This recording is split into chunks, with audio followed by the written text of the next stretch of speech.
നമ്മുടെ മൊബൈലിൻ്റെ സ്പീഡ് കുറയുന്നതും അതുപോലെ തന്നെ സ്റ്റോറേജ് ഫുള്ളാകുന്നതും ഹാങ് ആകുന്നതുമൊക്കെ നമ്മുടെ മൊബൈലിൽ ഒരുപാട് ഫയലുകൾ ഇങ്ങനെ സ്റ്റോറായി കിടക്കുന്നതുകൊണ്ടാണ്.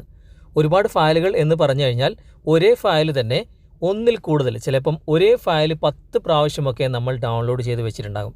നമുക്കിതൊന്നും ഓരോന്നോരോന്നായിട്ട് കണ്ടുപിടിക്കാൻ തന്നെ വളരെ ബുദ്ധിമുട്ടായിരിക്കും. എന്നാൽ ഇന്നത്തെ വീഡിയോയിലൂടെ നമുക്ക് ഒന്നിൽ കൂടുതലുള്ള ഫയലുകൾ നമ്മുടെ മൊബൈലിലുണ്ടോ ഇല്ലേ എന്ന് ചെക്ക് ചെയ്യാനും അതുപോലെ തന്നെ അതൊക്കെ നമുക്ക് ക്ലീൻ ചെയ്ത് നമ്മുടെ മൊബൈൽ ഒന്ന് സ്മൂത്ത് ആക്കി എടുക്കാനും സാധിക്കും. ഇന്നത്തെ വീഡിയോ നിങ്ങൾ സ്കിപ്പ് ചെയ്യാതെ മുഴുവനായിട്ട് കാണുക, എന്നിട്ട് നിങ്ങളുടെ അഭിപ്രായം അറിയിക്കുക. ആദ്യമായിട്ടാണ് ഞങ്ങളുടെ ചാനൽ, ഞങ്ങളുടെ വീഡിയോ നിങ്ങൾ കാണുന്നെങ്കിൽ സബ്സ്ക്രൈബ് ചെയ്യുക. തൊട്ടടുത്ത് കാണുന്ന ബെല്ലൈക്കൺ കൂടി എനേബിൾ ചെയ്തതിന് ശേഷം ഓൾ എന്ന ഭാഗം സെലക്ട് ചെയ്യുക. ഫേസ്ബുക്കിലാണ് നിങ്ങൾ ഈ വീഡിയോ കാണുന്നെങ്കിൽ FTM ക്രിയേഷൻ എന്ന ഈ ഒരു പേജ് കൂടി നിങ്ങൾ ഫോളോ ചെയ്ത് വെക്കുക. നമുക്ക് പെട്ടെന്ന് തന്നെ ഇതെങ്ങനെയാണെന്ന് ചെയ്ത് നോക്കാം. ഇതിനായിട്ട് നമുക്കൊരു ചെറിയൊരു ആപ്ലിക്കേഷൻ ഇൻസ്റ്റാൾ ചെയ്ത് ഉപയോഗിക്കേണ്ടതായിട്ടുണ്ട്. ആപ്ലിക്കേഷൻ്റെ ലിങ്ക് ഞാൻ ഡിസ്ക്രിപ്ഷനിൽ കൊടുത്തിട്ടുണ്ട്. അതിലൂടെ നിങ്ങൾ ഇൻസ്റ്റാൾ ചെയ്യുക. അതിനുശേഷം നിങ്ങൾ ഓപ്പൺ ചെയ്യുക. ഓപ്പൺ ചെയ്ത് കഴിഞ്ഞാൽ ഇങ്ങനെയായിരിക്കും ഇതിൻ്റെ ഇൻ്റർഫേസ് കാണിക്കുക. ഇവിടെ താഴെ വലതുവശത്ത് ഒരു ഏരോ മാർക്കുണ്ട്. അതിങ്ങനെ ക്ലിക്ക് ചെയ്തുകൊണ്ടിരിക്കുക. ക്ലിക്ക് ചെയ്ത് അവസാന ഭാഗത്തേക്ക് ഇതിൻ്റെ എങ്ങനെയൊക്കെയാണ് ചെയ്യേണ്ടതെന്നുള്ള കാര്യങ്ങളാണ് കാണിക്കുന്നത്. അവസാന ഭാഗത്തേക്ക് എത്തിക്കഴിഞ്ഞാൽ ഇവിടെ ഒരു ടിക്ക് മാർക്ക് കാണാൻ സാധിക്കും. ജസ്റ്റ് അവിടെ ഒന്ന് ടാപ്പ് ചെയ്യുക. കഴിഞ്ഞു. ഇനി എന്തൊക്കെയാണ് നമുക്ക് ഡ്യൂപ്ലിക്കേറ്റ് കണ്ടെത്തേണ്ടത്, അതൊക്കെ ഇവിടെ ഓരോ കാറ്റഗറി ആയിട്ട് കൊടുത്തിട്ടുണ്ട്. സ്കാൻ ഡ്യൂപ്ലിക്കേറ്റ് ഇമേജസ് എന്നും, അതുപോലെ തന്നെ ഡ്യൂപ്ലിക്കേറ്റ് ഓഡിയോ, ഡ്യൂപ്ലിക്കേറ്റ് വീഡിയോസ്, അതുപോലെ തന്നെ ഡ്യൂപ്ലിക്കേറ്റ് ഡോക്യുമെൻറ്റ്സ്, ഡ്യൂപ്ലിക്കേറ്റ് APK ഫയലുകൾ, അതുപോലെ തന്നെ കസ്റ്റം ഫയലുകൾ, അങ്ങനെ ഒരുപാട് കാര്യങ്ങൾ ഈ ഒരൊറ്റ ആപ്ലിക്കേഷനിലൂടെ നമുക്കെല്ലാം സ്കാൻ ചെയ്ത് കണ്ടെത്താൻ സാധിക്കും. ഞാൻ നിങ്ങൾക്ക് കാണിച്ചു തരാൻ വേണ്ടി ഇവിടെ സ്കാൻ ഡ്യൂപ്ലിക്കേറ്റ് ഇമേജസ് എന്ന ഭാഗത്ത് ജസ്റ്റ് ഒന്ന് ടാപ്പ് ചെയ്യണം. ടൈപ്പ് ചെയ്തു. ഇവിടെ ഒരു പെർമിഷൻ നമുക്ക് അലോ ചെയ്ത് കൊടുക്കേണ്ടതായിട്ടുണ്ട്. ഓക്കെ കൊടുക്കുക. അതിനുശേഷം പെർമിഷൻ അലോ ചെയ്ത് കൊടുക്കുക. ജസ്റ്റ് ഒന്ന് ബാക്ക് വരാം. ഇവിടെ സ്കാനിങ് നടന്നുകൊണ്ടിരിക്കുകയാണ്. ഇപ്പം നിങ്ങൾക്ക് കാണാൻ സാധിക്കും എൻ്റെ മൊബൈലിൽ എത്രത്തോളം ഡ്യൂപ്ലിക്കേറ്റ് ഫയലുകൾ ഇവിടെ വന്നിട്ടുണ്ടെന്ന്.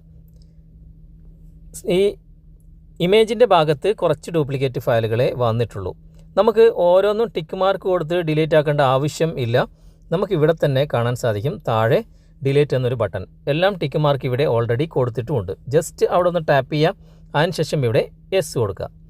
അത് റിമൂവ് ആയിട്ടുണ്ട്. ഇപ്പം നമ്മുടെ ഒറിജിനൽ ഫയൽ മാത്രമാണ് ഇവിടെ ഉള്ളത്. ഇനി അതിന് പുറമെ ഞാനൊന്ന് ഡ്യൂപ്ലിക്കേറ്റ് ഡോക്യുമെൻറ്റ്സ് ഉണ്ടോ എന്ന് നോക്കട്ടെ. ഡോക്യുമെൻറ്റ്സ് എന്ന ഭാഗത്ത് ക്ലിക്ക് ചെയ്തപ്പോൾ ഇവിടെ സെർച്ച് ചെയ്തുകൊണ്ടിരിക്കുകയാണ്. ഒരുപാട് ഫയലുകൾ ഉണ്ടെങ്കിൽ ഇതുപോലെ കുറച്ച് സമയമെടുക്കുമെന്നേ ഉള്ളൂ. ഇത് കണ്ടോ, നിങ്ങൾ ഒരുപാട് ഫയലുകൾ നിങ്ങൾക്ക് ഇവിടെ തന്നെ ഏറ്റവും മുകളിൽ ഇവിടെ എഴുതിയിട്ടുണ്ട്. 189 ഫയലുകളാണ് ഇവിടെ ഡ്യൂപ്ലിക്കേറ്റ് ആയിട്ട് ഉള്ളത്.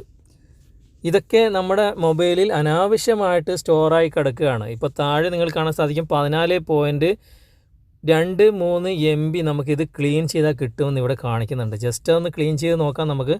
എന്നിട്ട് എസ് കൊടുക്കുക. ഇപ്പോൾ എൻ്റെ ഫയലുകൾ മാത്രം ഇവിടെ ബാക്കിയായിട്ടുണ്ട്. ബാക്കിയൊക്കെ, അതായത് ഡ്യൂപ്ലിക്കേറ്റ് ഒക്കെ ഇവിടെ ക്ലീൻ ആയിട്ടുണ്ട്. ഇതുപോലെ നിങ്ങളുടെ മൊബൈലിൽ ഓരോന്നും നിങ്ങൾ ചെക്ക് ചെയ്ത് നോക്കിക്കഴിഞ്ഞാൽ നിങ്ങൾക്ക് തന്നെ അത്ഭുതപ്പെട്ടു പോകും. അത്രയും ഫയലുകൾ വെറുതെ നമ്മളുടെ മൊബൈലിൽ ഒന്നിൽ കൂടുതലായിട്ട് ഡ്യൂപ്ലിക്കേറ്റ് ആയിട്ട് ഇങ്ങനെ കിടക്കുന്നുണ്ടാകും. നിങ്ങളുടെ മൊബൈലിൽ ഈ ഒരു ആപ്ലിക്കേഷൻ്റെ സഹായത്തോടു കൂടി നിങ്ങൾ ചെക്ക് ചെയ്ത് നോക്കുക. പ്രത്യേകിച്ചും വാട്സാപ്പ് ഉപയോഗിക്കുന്നവർക്ക് ഒരു ഗ്രൂപ്പിൽ നിന്ന് അയച്ച ഫോട്ടോ തന്നെയായിരിക്കും മറ്റൊരു ഗ്രൂപ്പിലും വരിക. അപ്പോൾ അങ്ങനെ ഒരുപാട് ഫോട്ടോസുകൾ, വീഡിയോസുകൾ, ഡോക്യുമെൻറ്റ്സുകളൊക്കെ നിങ്ങളുടെ മൊബൈലിലും സ്റ്റോറായി കിടക്കും. APK ഫയലുകളും ഒക്കെ ഉണ്ടാകും. അതൊക്കെ നിങ്ങൾ ഈ ഒരു ആപ്ലിക്കേഷൻ്റെ സഹായത്തോടുകൂടി ക്ലീൻ ചെയ്ത് നിങ്ങളുടെ മൊബൈൽ ഒന്നുകൂടി സ്മൂത്താക്കാൻ ശ്രമിക്കുക. ഹാങ്ങിങ് പ്രശ്നം, അതുപോലെ തന്നെ സ്റ്റോറേജ് ഫുള്ളാകുന്ന പ്രശ്നമൊക്കെ നിങ്ങൾക്ക് ഈ ഒരു ആപ്ലിക്കേഷൻ്റെ സഹായത്തോടുകൂടി പരിഹരിക്കാൻ സാധിക്കും. ഇന്നത്തെ വീഡിയോ നിങ്ങൾക്ക് ഉപകാരപ്രദമായിട്ടുണ്ടെങ്കിൽ നിങ്ങളുടെ കൂട്ടുകാരിലേക്കും വീഡിയോ ഷെയർ ചെയ്തെത്തിക്കുക. അതുപോലെ തന്നെ വീഡിയോയെക്കുറിച്ചുള്ള അഭിപ്രായങ്ങളും നിർദ്ദേശങ്ങളും നിങ്ങൾ കമൻറ്റായി രേഖപ്പെടുത്തുക. വീഡിയോ ഇഷ്ടമായിട്ടുണ്ടെങ്കിൽ ലൈക്ക് ചെയ്യാനും കമൻറ്റ് ചെയ്യാനും ഷെയർ ചെയ്യാനും മറക്കരുത്. അടുത്ത നല്ലൊരു വീഡിയോയുമായി അടുത്ത അവസരത്തിൽ നമുക്ക് വീണ്ടും കണ്ടുമുട്ടാം.